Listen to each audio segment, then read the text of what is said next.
Is your FreeStyle Libre 3 alarm constantly going off? This segment explains the common causes and quick fixes. First, understand the types of alarms: glucose alerts for high or low levels, sensor alerts for errors, and app alerts for connectivity. Common causes include poor sensor adhesion, interference, unoptimized app settings, or Bluetooth problems. The most effective initial step is to customize your alarm settings within the Libre 3 app. Set silent hours to suppress non-critical alerts during sleep.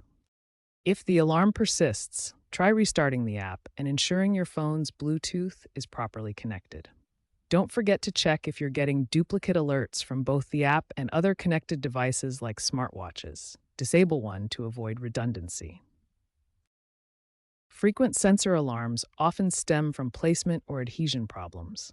Always apply the sensor to clean, dry skin on the back of your arm, avoiding areas with tattoos, scars, or lotion. Poor adhesion can cause sensor error or sensor not found alarms. Consider using overpatches or adhesive wipes for better grip, especially during exercise or in humid conditions. Electromagnetic interference from microwaves or other devices can also trigger false alarms. If you suspect a sensor malfunction, contact Abbott for a free replacement. Remember to keep your app updated to the latest version, as updates often include fixes for alarm-related bugs. If alarms continue despite these steps, consult your healthcare provider to review your CGM settings and glucose management plan.